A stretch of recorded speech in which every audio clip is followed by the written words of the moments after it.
Now, for this panel, Melissa and I are going to switch things up a little bit. You'll hear about that in just 1 second, but first, we'd like to call up our panelists.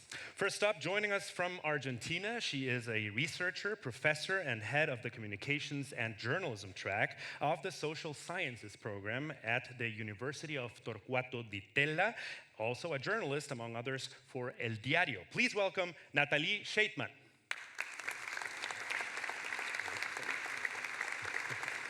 Here she is.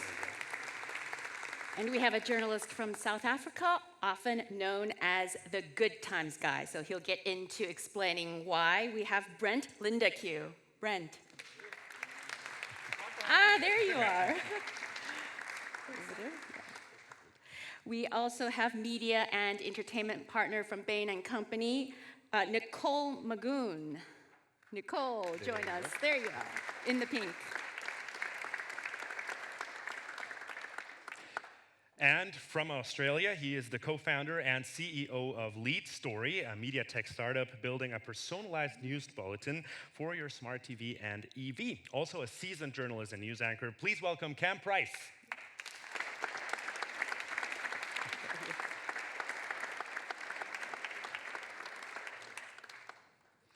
Now, as announced, this year we are switching things up just a little bit. Okay, you go first. Take your seat here.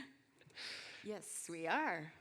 So you have seen the QR codes trying to get you guys to get engaged at the start of any plenary, but we're going to do this several times throughout the next half hour. So get out your phones, pull up the QR code, and please respond, because I am going to be reading your responses and seeing how everyone here reacts to that. So this is not just going to be one time, it'll be throughout, intermittently. So hopefully this works. If it doesn't, then we will iterate for next year, and that's the whole point of trying things and failing. Okay, so question 1. Let's pull it up and let's see the QR code. If we can do that, there you go.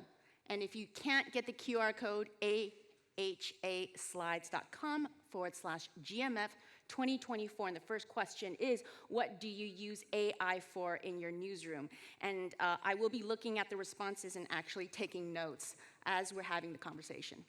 Correct, and of course we are going to grab those questions and also discuss them.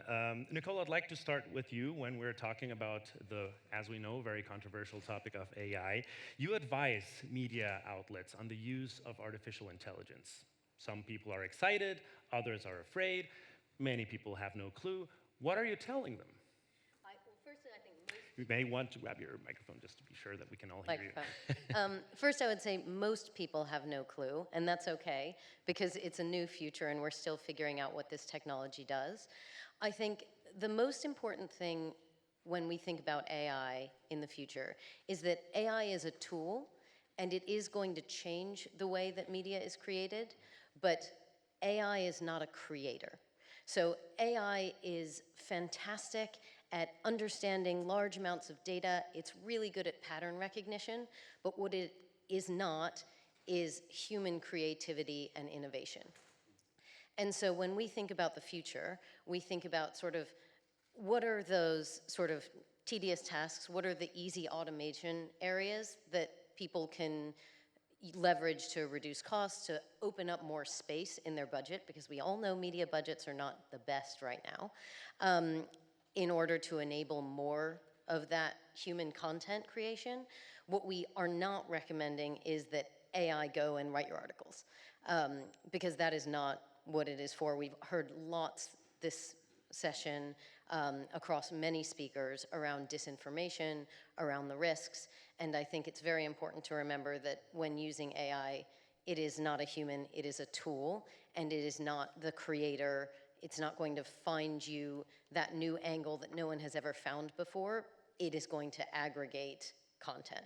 And so using it in that lens is really important. What reactions do you get to that explanation? I think that people who work on the content creation side, on the editorial side, are usually very receptive to that argument. It's intuitive to them that AI is not going to do what a creator does. people who are on the financial investor side take more time to convince sometimes. Oftentimes people see a technological solution, they say, that's great, it can spit out a bunch of words, that's the same. It's not the same, and I think when you dig into it, it's pretty clear why. And so even though these models are going to get better, again, they are absorbing information, aggregating it, and repeating things back based on patterns. And it's really, really important to understand that if you want, on the creative side of media, that new spark of creativity that's never been there before, on the fact-based side of media, really understanding that new angle, really digging into the things that aren't being surfaced, those stories that matter, that aren't just going to be trawled from something, that's not the right use case for it. But it is a really good tool for other things, and I think most people are open to that. Brent, I saw you were pretty much in line with what we just heard. Do you think we may not be imagining enough, perhaps? Maybe we're just in the very first state of what AI has. It is the first stages, but I agree with everything you said. From a creativity point of view in South Africa, over December, my platform, Good Things Guy, partnered with one of our biggest network providers in the country, and we were able to take news articles and deliver them to people's phones in one of the 12 languages that we have in South Africa. So it was taking factual things and translating it into a language that they could understand. It wasn't creating news, but it was using it in an innovative way. And I think that is the future of where journalism is going.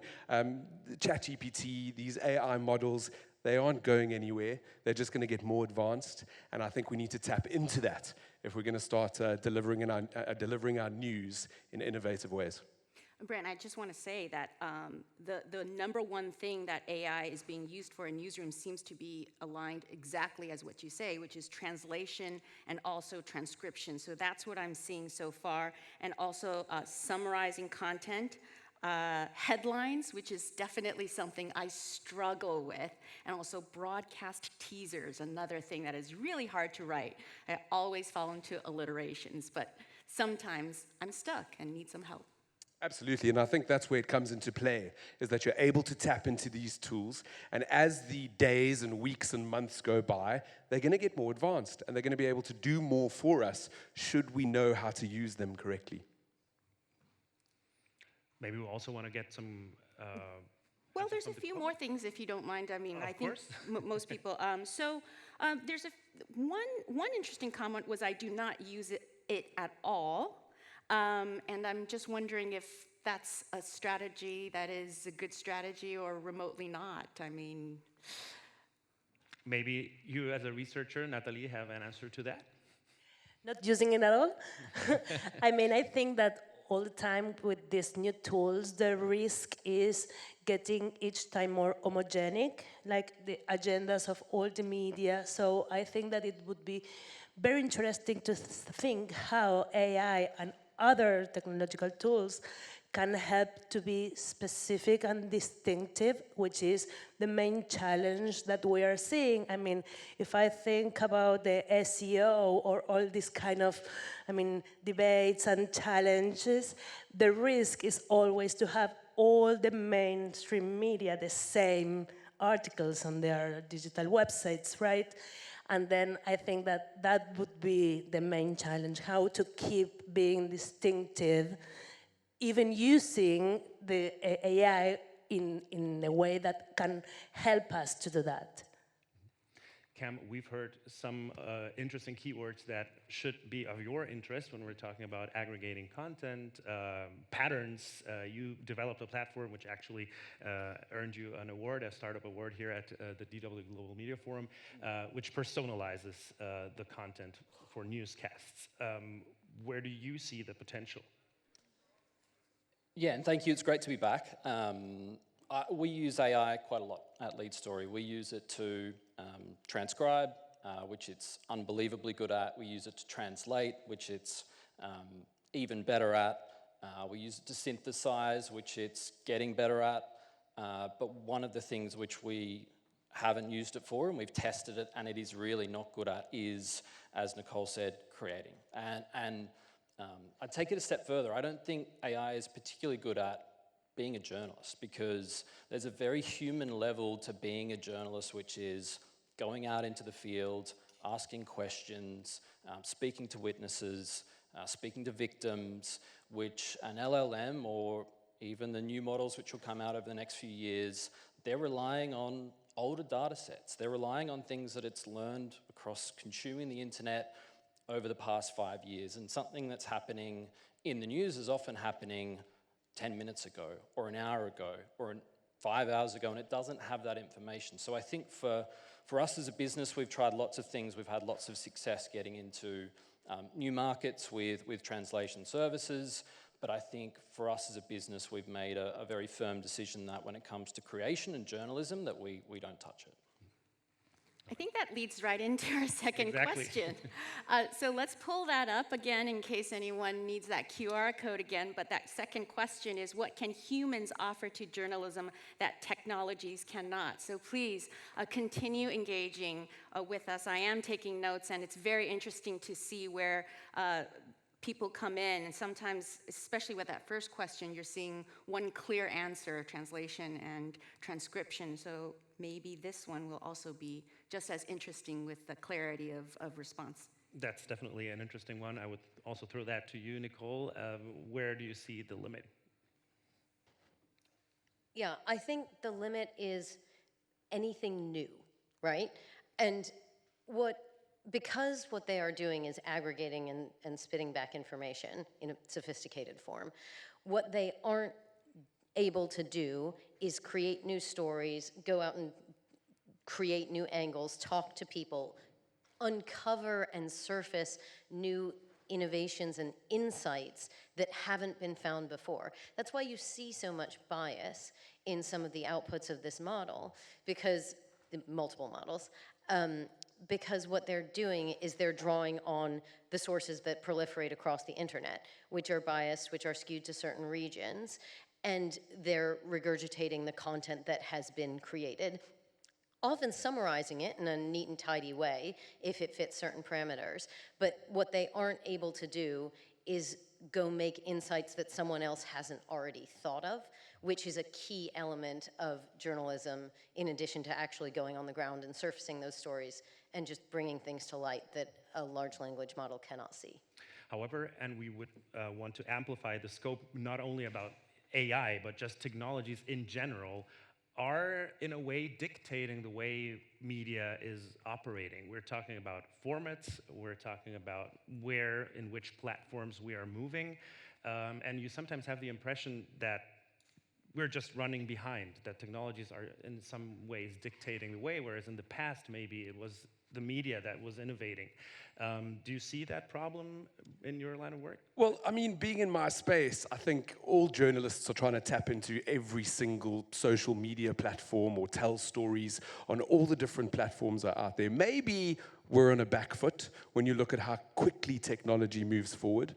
But I think collectively, definitely when we have media forums like this and we're able to have these discussions and share solutions, we can look into where should we be going.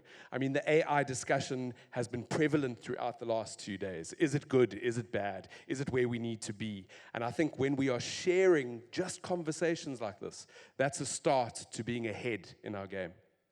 But how do you think we can have the control of, I mean, and not this sense of, because many people, I have the impression, and I've also heard those voices, have the impression that we're not in control. We're just there, something's going to happen, we're going to have to react to it. Many wish for the media outlets to have more control. I don't know if I'll be able to answer that even, because I don't know. I don't have the answer to that. But I do feel that if we tap into these skills and these platforms correctly, that we might be in the upper hand. We have some answers, and definitely there is one thing that's coming out, which is emotions and empathy, but also curiosity, which I think is something that can't even be taught in humans. There are certain people who just aren't naturally curious. I think if you do want to be a journalist, you have to be naturally curious. How about stubbornness, right? I mean, persistence, and what Cam said about being out in the field. I mean, these are things, compassion, judgment. If you perhaps are interviewing someone and you suspect they're lying, That's one thing, and we've all been there if we've been a journalist and you're talking Intuition. to somebody. Intuition, and that is definitely one word that came up as well. And trust. Trust.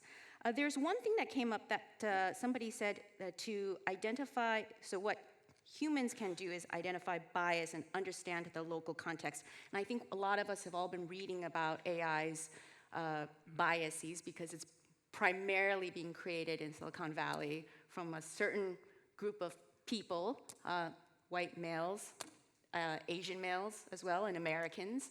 I don't know if anyone has any thoughts on that in terms of the bias. Not just in terms of the bias, but in terms of what the human factor is, also in terms of the bias. I think that the relationship with territory is something key for the journalism. It's something normative for journalism, like being in the place where the things are happening.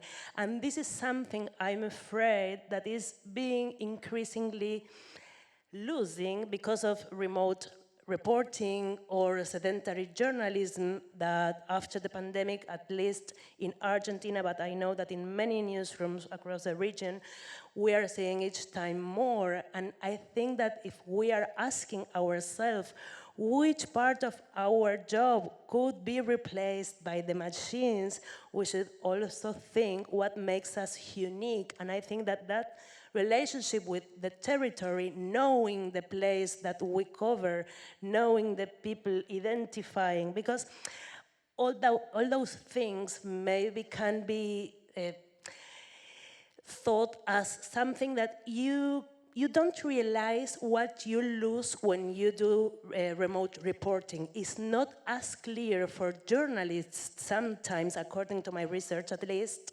what they are missing.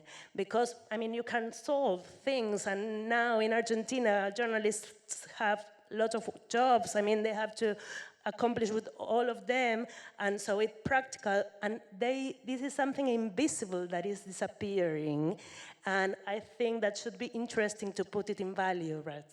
I think if I can just add to that, so in the last panel that we were on, in the little workshop to the side, it was all about changing the narrative, looking that news doesn't always have to be bad, there is a good side, maybe there is always good and bad news in everything, but what came out was the conversation and the narrative about Africa, and how sometimes the newscape and when we report on things, we lose the context if we're not in the country.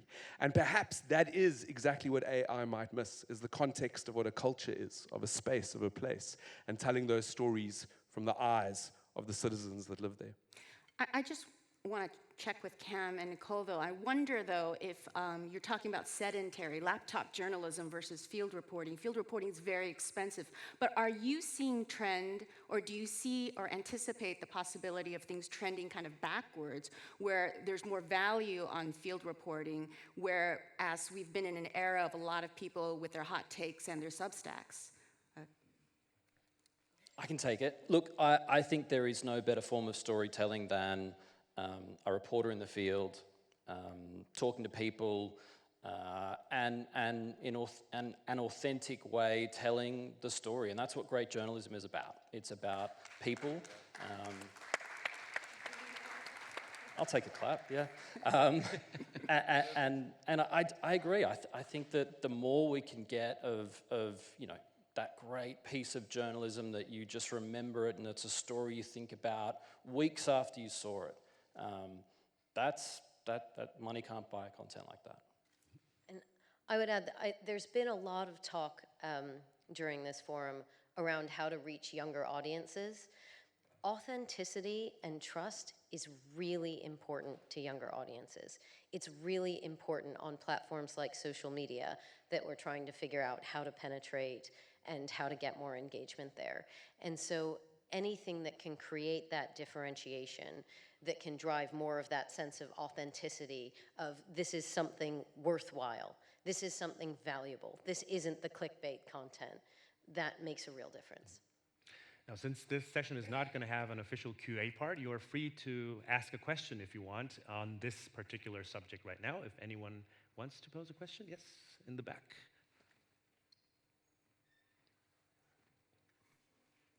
A microphone should get to you shortly. I think the microphones usually come to you. Yeah, it's on the way. Just a few seconds.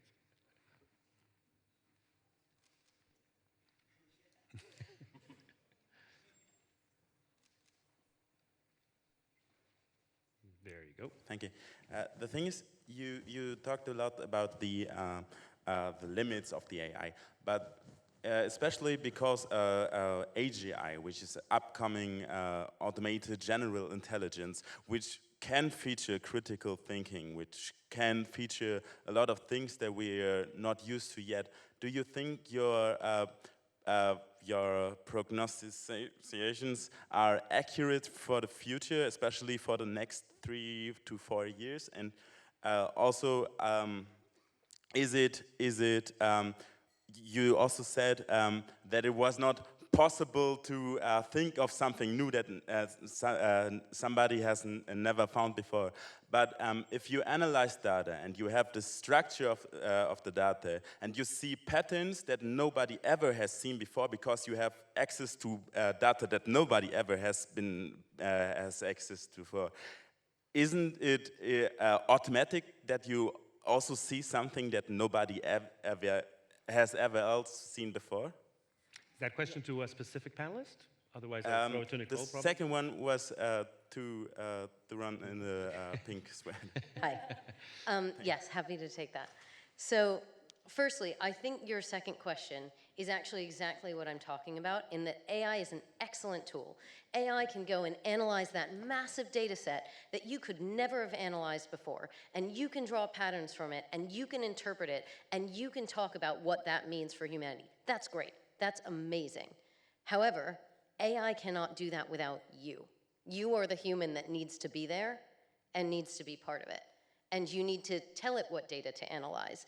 And you need to figure out how you're going to look for that, how you're going to interpret that, what that means. It's that human context that AI cannot replicate. But you're right.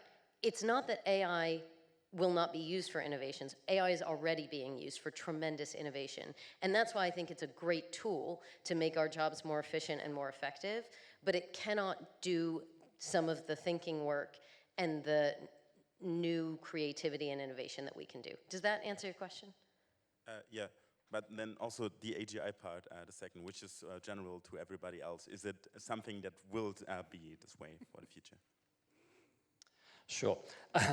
Get the tech guy to answer the AGI. Look, I think the speed at which ChatGPT came on the scene and the speed at which it's improved over the past couple of years, we can't rule out that AGI is coming. We can't rule out that there are new products in this space, machine learning space, which are going to blow us away in the same way that the LLMs did. But right now, is it going to be able to do, as Nicole mentioned, to go out and file reports from the field, or write a package, or write a piece on something that happened today? Right now, no. But look, we might be sitting here in 12 months' time, and the title of the conference will be "Welcome to AGI News." We'll wait for that for sure.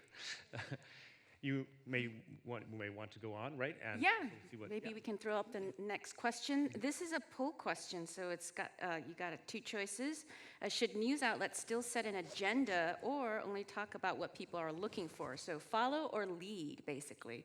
And once again, I we're think going to start yeah. seeing your answers, and that is a natural question for you, Cam, since you basically are betting on people getting as personalized a newscasts as it gets. And the question, of course, and I'm sure you've been confronted with it before, if you take a look at the conversations that we have on the Global Media Forum, it's very often to hear how dangerous it is for people to be in their own bubbles, not to be confronted with other opinions, not to be confronted with other topics. What's your take on that? Yeah, well, look, I've got some fairly firm views, and the crowd is on the other side. Look, I think from our point of view, the whole content industry has evolved completely over the past decade to do two very simple things. Let people watch what they want to watch when they want to watch it. You turn on your Netflix, it's a series, it knows you're interested in, it starts halfway through. You go on YouTube, you go on TikTok, you go on Instagram stories. In technical terms, it's personalized on-demand content delivery. But the broadcast news space, the space that I spent a decade and a half working in, we still expect you to be sat on your couch at the top of the hour to watch the things that we think you should know. And the world is moving towards this level of personalization. I think the thing about that line, should news outlets still set an agenda or only talk about what people are looking for, the thing that I've heard over and over again over the past 2 days is news avoidance. 39% of people now actively avoiding the news. It's growing, it's rising. I think there's actually something else we need to consider. Maybe in certain circumstances where we have almost 40% of our audience actively avoiding the product we're putting out, maybe there are times when we shouldn't show them things that they don't want to see. And it's an awkward question, and it's an awkward situation.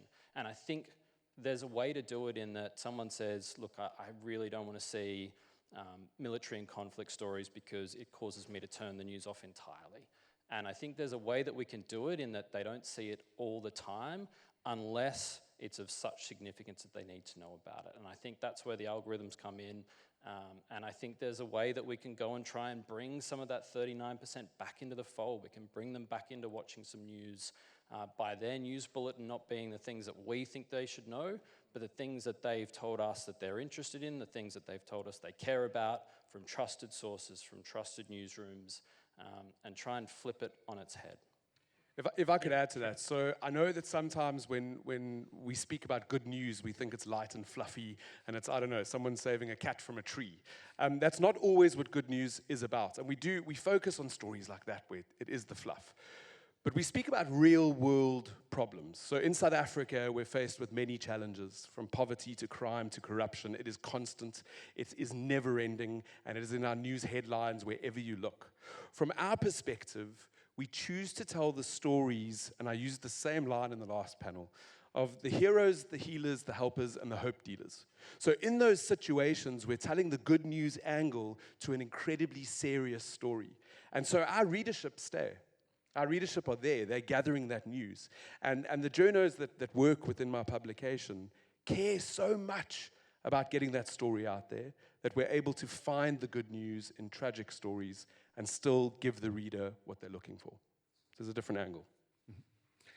However, there is always also a critical angle to that personalization. Natalí, what does your research tell you on that? I have to say that the digital news report that came out yesterday shows that Latin America has a very high rate of distrust in news, and Argentina, that is one of the six countries that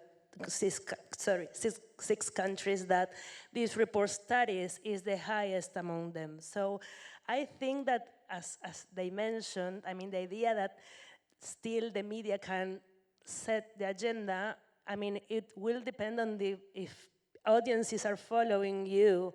And in that sense, I am not opposing one term to the other one, because I think that still there are a lot of agendas that are underserved by mainstream media. I have a short anecdote that I don't want to make an epiphany out of this anecdote, but when I had traditionally covered media and culture as a journalist, and I am a researcher as well, so I conduct my own experiments with my articles. And when I became a mother, I realized that when I came back to work, I realized that lots of people that have care responsibilities have split their minds between everyday responsibilities and care responsibilities. And I am sure that here in the audiences, while here listening us, they are also checking on the kids or parents, and etc.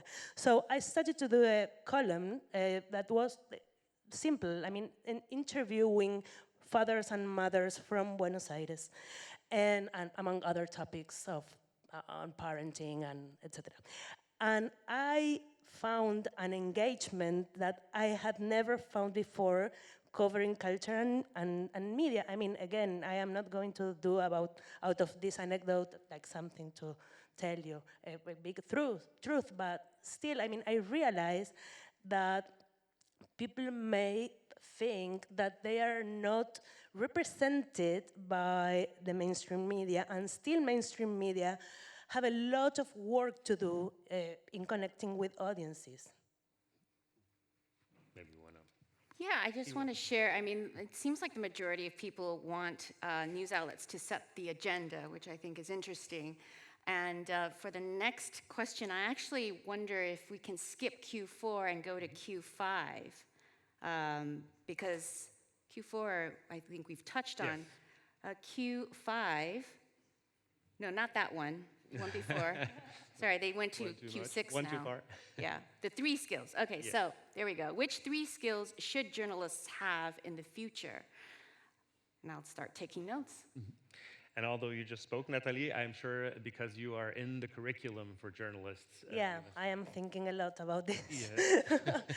Which skills should journalists have in the future? I mean, first of all, I think that collaboration and a collaborative mindset. I think that I see that university is kind of a laboratory for what a newsroom may look like in the future with students from social sciences, arts, technology, design, and we are putting all of them together to work together, and they really discovered that they have a language in common and that they can work together around media topics or products or even prototypes. So I think that collaboration, like make the students like collaboration seekers is something very important. Also, as I mentioned before, like the territory. I think knowing the territory for Gen Z is something very, very important and challenging.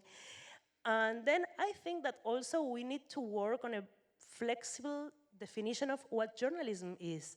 I mean, maybe traditionally journalism is something that occurs in the Congress or in the newsroom, and I mean, we have lots of films about these myths or journalism, and now maybe like if you work developing a tool to fact check, you're a journalist, and maybe like if you do data visualization, you're a journalist. I mean, they're full of a very broad definition on what journalism is, and I think that one skill is to be flexible on that definition. I'm just seeing that word cloud, and it seems very interesting. It's not that, they don't have it as clear as you, I think. I mean, look, the 2 that's really consistent is creativity, empathy. I also see curiosity, but then there's a whole bunch of other things. I don't know if there we go, we can see it. Yeah. Because I also caught like data literacy, technology awareness. If it stops flashing, it's really testing my ability to read fast. Data analytics, and what else are we seeing? Is it? Yeah, I mean, I don't know if you guys have any comments just on catching. I think I would add, and I can't see it on the board because the board's moving so quickly, but I think one of the biggest things that we as journalists need right now and in the future and to continue holding on to is being passionate. Being absolutely passionate about our craft, about the stories that we're telling, and about delivering good news to our readers that are reading it. So I think passion is a huge one. I'm going to add one that I think actually companies that employ journalists should have. But I think the ability to understand how to reach the consumer in new ways of media consumption is really important. And I don't just mean consumers are on social media. We all know they're on social media. But they're also fragmenting their attention in a way that they've never done before. So media multitasking now is very, very common. I'm sure no one in the audience here has ever scrolled social media while simultaneously watching something on television. But we find that about 3/4 of people are sort of multitasking their media content. And so thinking about that, if you know someone is going to be doing 2 things simultaneously, how do you reach them? How do you engage with the communities you know they're socializing in online when presenting them content? How do you have a QR code to scan that's linked to your news report or linked to your article that basically acknowledges this multi-screen consumption that people have, and thinking about the younger generation, not just in, oh, we see these other things are growing, but really thinking about how are they consuming their media, and how can we make sure that we're sharing our authentic, trusted content that's true to our passion and what we do in a way that reaches them and engages them in their online identities, which are very different than the way we used to think about them. And that was almost a perfect Japanese timing, as we would say, because the clock is now marking 0 seconds, which means that time actually is up. But it was such a nice discussion and so lively. I want to thank all of you for your participation. Cam, Brent, Nicole, Natalí, and of course, Melissa also. Thank you for that excellent line of work. And to all of you for your attention. You've made it through the last panel of the Global Media Forum. I'm going to hand over one last time to my wonderful colleague, Liz Schejtman.